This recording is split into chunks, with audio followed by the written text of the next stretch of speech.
सबसे बड़ा जख्म था हिंदुस्तान के ऊपर में ये वक्फ बोर्ड। कहाँ जाओगे तुम? जाओ पाकिस्तान में ले लो अपनी शरण। आपको मानना तो पड़ेगा और नहीं मानना पड़ेगा तो तिहाड़ के दरवाजे भी खुले हैं और अमित शाह जी का डंडा भी चल। लोकसभा है और राज्यसभा, वहाँ से जब पारित हो गया तो तुम देश की कानून को नहीं मानोगे। जो बेनिफिट आपको ओवैसी नहीं दे पा रहा था, ये अखिलेश नहीं दे पा रहा था, शायद भाजपा ये मोदी दे दे। और ये कौम ऐसे कौम है जिनको अपनी गली मोहल्ले में लोग शरण देने से घबराता है। दिल्ली में रेखा गुप्ता जी की सरकार है, अमित शाह जी का शासन है।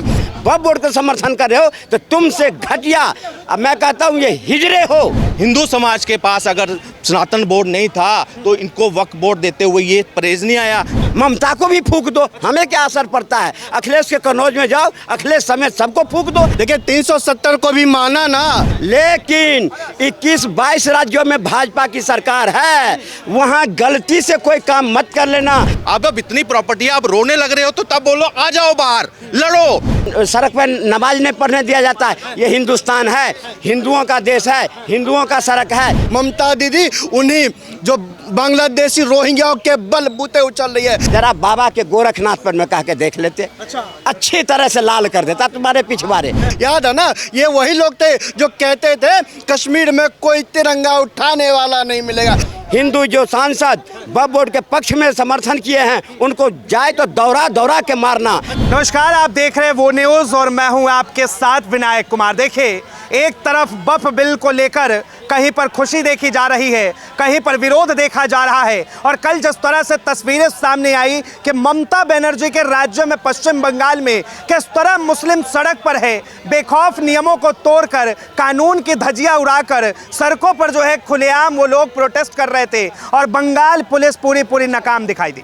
आम जनता के बीच में है, जुड़ेंगे, बातचीत करेंगे। चाचा, क्या कहेंगे वक्फ में जो संशोधन हुआ, किस तरह देखते?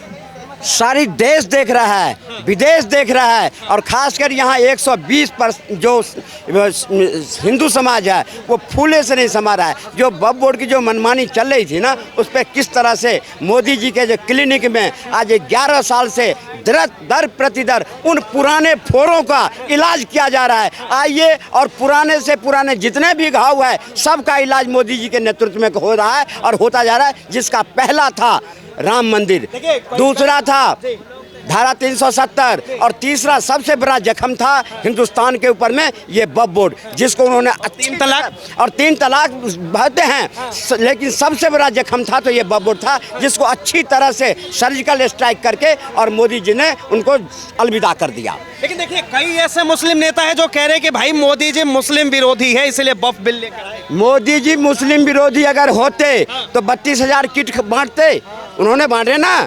और हम तो ये कहते हैं कि जितना बरेली के बाजार में झुमका नहीं गिरा, उससे ज़्यादा वो गिर गए। 190-95 हिंदू जो सांसद थे उनकी जमीन गिर गया। अरे तुम कहाँ हो? सीखो। जो 37 सांसद उनके एक मुश्त उसके वक्फ बोर्ड के पक्ष में वोट डाला, और तुम 190 नपुंसक कहाँ छुपे हुए हो? क्या अपने घर पे अपने बच्चों को सिखाओगे? कहाँ जाओगे तुम? जाओ पाकिस्तान में ले लो अपनी शरण, अपनी नागरिकता ले लो। तुम्हें हिंदुस्तान से कोई लेना देना है। और मैं हिंदुस्तान को, उन हिंदुओं को कहना चाहता हूँ जहाँ ये 190-95 हिंदू जो सांसद वक्फ बोर्ड के पक्ष में समर्थन किए हैं उनको जाए तो दौरा दौरा के मारना, और इनको ऐसे सबक सिखाना कि तुम वहाँ के नहीं हो, तुम तो वो हो। और ये कौम ऐसे कौम है जिनको अपनी गली मोहल्ले में लोग शरण देने से घबराता है। क्योंकि देखा है, ईरान देखा है, बांग्लादेश देखा है, पाकिस्तान देखा है, और उसके बाद रही खसी थी तो जम्मू कश्मीर देखा है। उसके बावजूद भी आंख मूंद करके तुम वक्फ बोर्ड का समर्थन कर रहे हो तो तुमसे घटिया, अब मैं कहता हूँ ये हिजड़े हो। हिजड़े भी कभी जमीर होता है जो नाच गाना करके कमा लेता है, भरण पोषण करता है, लेकिन तुम तो अपने बच्चों के भविष्य को अंधकार में दे करके वक्फ बोर्ड के समर्थन में वोट किया। इसलिए मैं कहना चाहता हूँ कि ये जो हिंदू समाज के जो 190-95 जो सांसद जो आज देखिए जेडीयू के 5 सांसद में वोट ही नहीं किया। अब कांग्रेस ने जो है सुप्रीम कोर्ट में ये पूरा मामला डाल दिया है। जाओ ना, जाओ, कौन रोक रहा है? जाओ, उनके नागरिकता ले लो, उनके धन कबूल कर लो, कौन रोक रहा है तुम्हें? आज ममता बनर्जी क्योंकि उनके बिरादरी के हैं, उनके बिरादरी के हैं, इसलिए उन्हें खुली छूट है। करो, फूक दो ना, ममता को भी फूक दो, हमें क्या असर पड़ता है। अखिलेश के कन्नौज में जाओ, अखिलेश समेत सबको फूक दो, हमें क्या पड़ता है। कर्नाटक में जाओ, राहुल गांधी को फूक दो, हमें क्या फर्क पड़ता है। लेकिन 21-22 राज्यों में भाजपा की सरकार है, वहाँ गलती से कोई काम मत कर लेना, वरना 7 पुश्ते उसको भरते भरते मर जाएगा, तुम भरपाई नहीं कर पाओगे।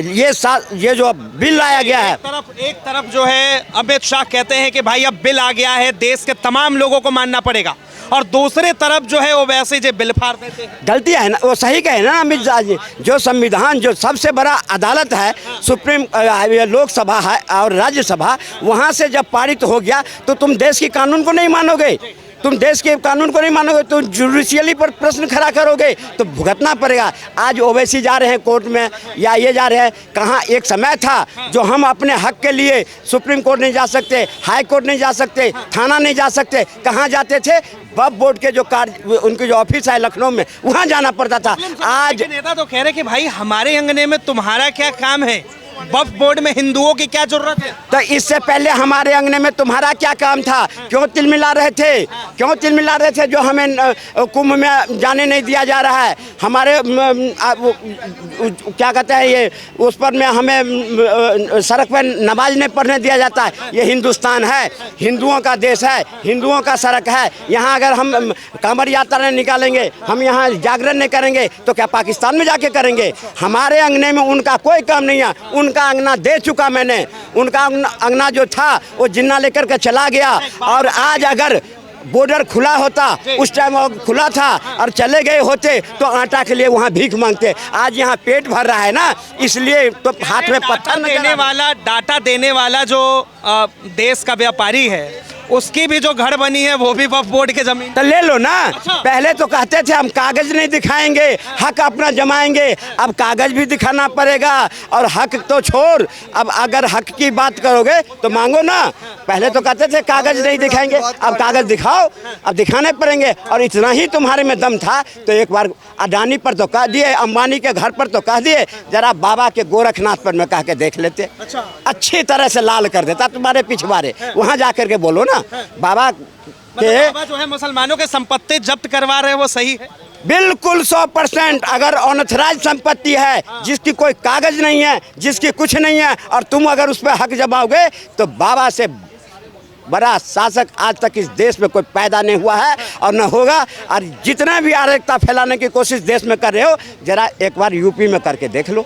आज बंगाल में कर रहे हो, तुम्हारी स्वागत हो रही है, क्योंकि तुम्हारे बिरादरी का सवाल। देखिए, दिल्ली का जंतर मंतर हो या फिर बंगाल की सड़कें, हर जगह पे ये जो है देखा गया कि किस तरह से सरकार के खिलाफ प्रदर्शन हो रहा है।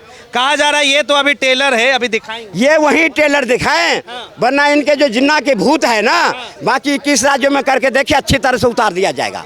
ये मात्र वही दिखाएंगे जहां इनके समर्थक है, जहां इनका बिरादरी के है शासक, वही दिखाएंगे। ये दिखाते हैं कर्नाटक में, क्योंकि कर्नाटक में उनके बिरादरी का है राहुल गांधी जी ना। राहुल क्या नाम कहूँ मैं वो, और जैसे ममता जी हैं उनकी बुआ, वही करें, अखिलेश की यहाँ करें, लेकिन ऑर्डर करने की कोशिश मत करें किस राज्यों में।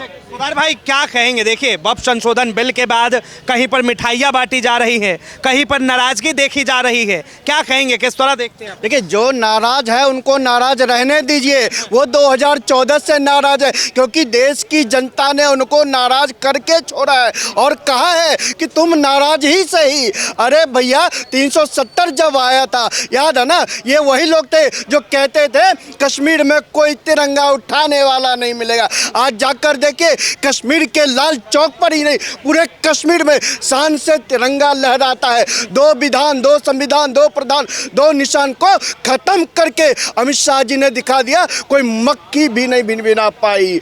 और याद कीजिए, जब 3 तलाक का बिल अमित शाह जी ला रहे थे मुस्लिम महिलाओं के सम्मान के लिए, बेटियों के सम्मान के लिए, ये लोग क्या कह रहे थे कि 3 तलाक बिल नहीं ला पाएगा, लेकर दिखाया और कोई मक्खी भी ना भिनभिना पाया साहब। अरे, कहा जा रहा है कि जैसे सीए और एनआरसी के वक्त शाहीन बाग के अंदर प्रोटेस्ट हुआ था, फिर से अब एक बार उसी तरह से होगा, नहीं तो सरकार को बिल वापस लेना। देखिए, दिल्ली में उस समय बैठी थी अरविंद केजरीवाल सुल्तान की सरकार, और सुल्तान जब के सुल्तान तब बिरयानी खिला रहे थे, बिरयानी बांट रहे थे, स्पेशल मिठाई के डब्बे लिए जा रहे थे। अब दिल्ली की जनता ने उस सुल्तान का दाना पानी दिल्ली से बंद कर दिया और सुल्तान को दिल्ली से भगाकर पंजाब को छोड़ आए हैं। अब वो सुल्तान दिल्ली में नहीं है, दिल्ली में रेखा गुप्ता जी की सरकार है, अमित शाह जी का शासन है। यहाँ संविधान के हिसाब से देश चलेगा। ये लोग वो हैं जो समय आने पर संविधान की लाल किताब को लेकर घूमते हैं और कहते हैं हम संविधान को नहीं मानेंगे। अरे भैया, एक बात बताइए, आप कह रहे हैं कि देश संविधान से चलेगा, दूसरी तरफ की भारतीय जनता पार्टी की सरकार है, तो फिर बंगाल के अंदर प्रोटेस्ट क्यों हो रहा है? कल प्रदर्शन हुआ, इतना उग्र क्यों? देखिए, बंगाल के अंदर प्रोटेस्ट हो रहे हैं। आप एक बात बताइए, ममता दीदी लंदन गई और लंदन में उसको उसके साथ क्या हाल हुआ? लंदन में भारत के नागरिकों ने जिस तरह से ममता दीदी को काले झंडे दिखाए, अरे साहब, इससे बड़ी शर्मनाक व्यवस्था और क्या होगी? ममता दीदी उन्हीं जो बांग्लादेशी रोहिंग्याओं के बलबूते उछल रही है। अरे साहब, कह दिया अमित शाह जी ने सदन के अंदर कि 26 में सरकार बनाएंगे और जितने रोहिंग्या है सबको बाहर भगाएंगे। आने दीजिए। अमित शाह जी कह रहे हैं कि भाई ये कानून अब बन चुका है, मानना पड़ेगा, और दूसरी तरफ ओवैसी साहब की तस्वीरें आती है, वो बिल को फाड़ते हुए नजर आते हैं, कहते हैं हम नहीं मानेंगे। देखिए, 370 को भी माना ना, 370 हटाया रे, वहाँ तो पूरा का पूरा संविधान ही अलग था। भारत का एक संविधान होना चाहिए था, लेकिन कुछ कांग्रेस की चाटुकारों की वजह से वहाँ 2 संविधान इस देश ने देखा है। उस 2 संविधान को खत्म करने का काम अमित शाह जी ने किया। कुछ कोई चूचाची कुछ नहीं हुआ। इसके बाद वक्फ बिल संविधान में पास हो चुका है। अब राष्ट्रपति जी के भी सिग्नेचर हस्ताक्षर जल्दी हो जाएंगे। आपको मानना तो पड़ेगा, और नहीं मानना पड़ेगा तो तिहाड़ के दरवाजे भी खुले हैं और अमित शाह जी का डंडा भी चालू। शाहीन बाग में फोर्स भी लगाए गए। अरे साहब, मैंने कहा ना, बिरयानी अब नहीं मिलने वाली, बिरयानी खत्म, जलेबी नहीं मिलने वाली। अरे जो बिरयानी खिलाता था, सरकार तो छोड़िए, विधानसभा भी हार चुका है, विधानसभा भी हार ठीक है, चुका क्या कहेंगे सर, ये वक्फ बिल जो पास हुआ, अब इसको लेकर कहीं पर नाराजगी देखी जा रही है, कहीं पर प्रदर्शन हो रहा है और कहीं पर जो है मिठाइयाँ बट रही है। देखो, जिनकी मलाई खत्म हो रही है ना, वक्त की मलाई जो चाट रहे थे, और ये कहते हैं ना कि सिर्फ हमें ही कोसा जाता है कि आप में जातिवाद है, फलाना ढिमकाना है। असल में जब इनके बीच में जब घुसकर देखा गया ना, तो कहते हैं कि सैयद, अशराफ, अल्फाज, पता नहीं क्या कुछ कैटेगरी के से इसमें भी, कि लोअर कैटेगरी के, उन तक तो कभी वक्त की रिप्रेजेंटेशन पहुंची ही नहीं। आज मैं आपको एक चीज़ बताऊं, आप कहते हैं कि वक्त का विरोध हो रहा है, विरोध हो रहा है। मैं कहता हूं आज लोअर तबके का मुसलमान सबसे ज़्यादा खुश है आज के टाइम पर। उन्होंने देखा कि फर्स्ट टाइम हमें रिप्रेजेंटेशन मिल रही है। पशबंदा समाज जो है, ये साहसी जो लोग हैं, इनको ये आज भी क्यों, इनके बच्चे जो हैं शराब बेचने पे, इलीगल एक्टिविटी में क्यों हैं, फिक्र करनी चाहिए था ना। आज मैं एक मौलाना का सुन रहा था कि आप कब, जब वक्फ बोर्ड की आपकी संपत्तियां थी इतनी, तो हमारा मुसलमान वहाँ पे पंचर क्यों लगा रहा था? हमारे मुसलमान उस वक्त दारू क्यों बेच रहे थे यहाँ पे कई जगह पर? क्यों? अब इतनी प्रॉपर्टी, आप रोने लग रहे हो तो तब बोलो आ जाओ बाहर लड़ो। जब उनकी फीस भरने की टाइम था, जब उनको आगे बढ़ाने का टाइम था, जब उनको रोजगार देने का टाइम था, तब आप जो है साइड पर बड़े मजे ले रहे थे इसी कंडीशन में हैं। और आज जब उस पर कोई सरकार अमल कर रही है प्रॉपर जेपीसी बनाकर, ये नहीं कि रातों रात कोई अध्यादेश लाया, नहीं नहीं नहीं, सारी पार्टियों को बीच में रखकर, ओवैसी को रखकर, सुन लीजिए पहले, ये देखिए, लोग पता क्या आग लगाने वाले बड़े हैं। हमारे देश जो है, जिस तरह से हम आगे बढ़े, हम देश के जिम्मेदार सिपाही हैं। अगर कोई भाई हमारे में कम ज्ञान रखता है तो उस तक प्रॉपर ज्ञान पहुंच सके। ये नहीं कि एजेंडा के तहत ओवैसी का एजेंडा चले, अखिलेश का एजेंडा चले, लालू का एजेंडा चले। मैं कहता हूँ सरकार का भी एजेंडा देख लो एक बार, क्या पता इसके लिए आपको उससे ज़्यादा बेनिफिट हो। जो बेनिफिट आपको ओवैसी नहीं दे पा रहा था, ये अखिलेश नहीं दे पा रहा था, शायद भाजपा, ये मोदी दे दे। आज मोदी ने कर दिखाया है ना। 4 करोड़ घर हैं, उसमें 1 करोड़ 20 लाख से मुसलमानों को दिए हैं, और वो डंके की चोट पर कहते हैं। लेकिन फिर भी लोग तो कह रहे हैं, मुस्लिम समुदाय के नेता, कि भाई मोदी जी जो है, मोदी वो मुस्लिम विरोधी। मैं वही तो कह रहा हूँ, आज जो रशीदी जैसा नेता पूरे वीडियो बनाकर कहते हैं कि मैंने वोट जो है इस बार भाजपा को दिया है। भाई कुछ तो बदलाव आ रहा है। कुछ महिलाएं आगे आती हैं कि ट्रिपल तलाक बैन करने की वजह से मैं भाजपा के साथ जुड़ी हूँ। कई हजारों लाखों लोग आते हैं आगे कि हमें मकान मिला है, इसलिए हम योगी जी के साथ हैं, मोदी जी के साथ हैं। तो ये बदलाव जो आ रहा है ना, ये जो कईयों की जो धर्म के नाम पर मुस्लिम्स के नाम पर राजनीति होती थी ना, वो डगमगा गई। अच्छा। वो डगमगा रही है। इस वजह से अब कहते हैं रोड पे आ जाओ, शाहीन बाग रचा जाएगा, फलाना रचा जाएगा। मैं कहता हूँ मुसलमानों, आपकी सगी अगर अब तक की 77 साल 78 साल में चल रहा है आज़ादी के बाद, कुछ सच में अगर सामने आया है, वो मोदी जी आए हैं। अगर उन्होंने बात की है सबका साथ सबका विकास, आप कह रहे हैं कि विपक्ष की जो बातें, विपक्ष जो है जो बातें करता है वो मुस्लिम समुदाय निराधार अगर इन्होंने कर दिखाया होता ना, इन्होंने, मैं कहता हूं, भाई को भड़ाई से लड़ाने का काम किया। अगर हिंदू समाज के पास अगर सनातन बोर्ड नहीं था तो इनको वक्फ बोर्ड देते हुए ये परहेज नहीं आया कि इसमें हिंदू समाज, उस वक्त तुष्टिकरण हावी था। आज जब एक बच्चे को भी लाड पुचकार करो ना, उसको अलग से खिलौना दो, तो जब वापस लेने की बात आओ, बच्चा भी रोता है, उसको भी छीनने की कोशिश है कि नहीं छीना जाए। मगर जो सही है वो सही है। बाबा साहब ने तो इक्वलिटी दी थी ना सबको, तो फिर एक प्लेट में ज़्यादा क्यों? सर एक आखिरी सवाल रहेगा। देखिए, आप कह रहे हैं कि भाई जो मुस्लिम में गरीब तबका है, जो दूसरे कास्ट के लोग हैं, उन लोगों तक ये असली हक नहीं पहुंच रहा। लेकिन दूसरी तरफ मुस्लिम समुदाय के नेता ये कह रहे हैं कि वक्फ हमारा, प्रॉपर्टी हमारी, तो भाई डिसाइड भी हम ही कर लेंगे, आपको क्या जरूरत है दखल अंदाजी? मैं एक थोड़ा सा नज़रिया में इस पर डिफर करता हूँ। ये कहते हैं वक्फ हमारा, जगह हमारी। मैं एक चीज़ बना, जब देश में धर्म के आधार पर बंटवारा हो गया, रातों रात जा रहे थे ना पाकिस्तान, इनको जगह यहाँ किसने दी? इसको रुकवाया किसने? हमारे बुजुर्गों ने। मेरा भी होंगे, आपके बुजुर्ग भी होंगे। अपने घरों पे सुलाया होगा, जो हिंदुओं के खाली होंगे वहाँ बसाया होगा, सब कुछ दिया। इवन संविधान में जो 3 साल बाद बन रहा है, उसमें भी इक्वलिटी दर्जा दिया। किसने विरोध किया उस वक्त? नहीं दिया। मगर अगर 70-75 साल के बाद एक डॉक्यूमेंट आता है कि देश को इस्लामीकरण करना है 2047 में, प्रॉपर निकले, और कहीं ऐसे ऑर्गेनाइजेशन उसको पूरा फॉलो, पूरा मॉड्यूल बनाकर काम करे, तो हिंदू क्या थोड़ा सा अपने आप में ऐसे असहज नहीं करेगा कि मेरा भाई, ये मेरे भाई सारे, चल सभी नहीं है, मगर उसमें से बहुत सा ऐसा तबका, कई ऐसे नेता बड़े बड़े जो उसको समर्थन कर रहे हैं। और पॉपुलेशन, मेरी जेब मुझे पता है, और मैं शायद 2 बच्चों को अफोर्ड कर सकता हूँ अच्छी शिक्षा, और वहाँ 14 बच्चे पैदा हों, तो माइंड में आपके भी आएगा, मेरे भी आएगा कि यार क्या है, कोई सच में कहीं वो एजेंडा फॉलो तो नहीं हो रहा। हिंदू भी पैदा कर रहे हैं, मगर 14 बच्चा पैदा करते हुए भी एक लेडी की न्यूज़ वायरल हो रही है। समझना इस चीज़ को। तो ये जब भांप रहे हैं ना, हम कह रहे हैं कि इनकी जगह, फिर हम कहते हैं कि आपकी कैसे जगह?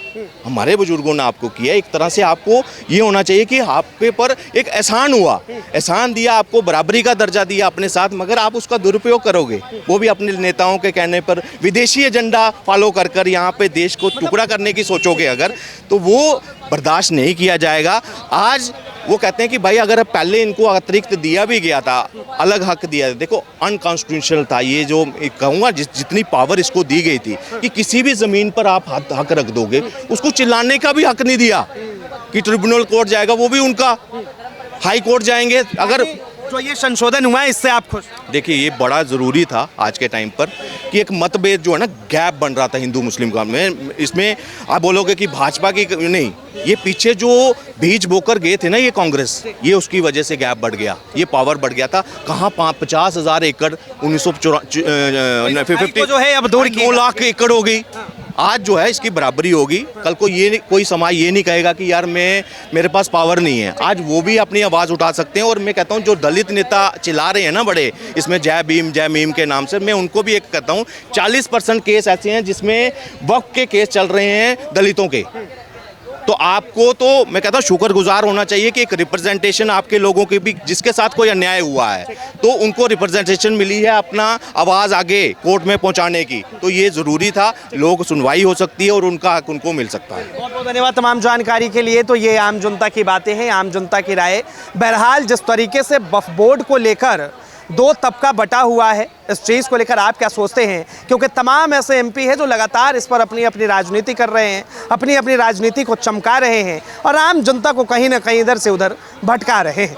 बहरहाल इसे लेकर आपकी क्या राय है? अपनी राय जरूर बताएं। फिलहाल के लिए इतना ही। ऐसे तमाम खबरों के लिए देखते रहें वो न्यूज़।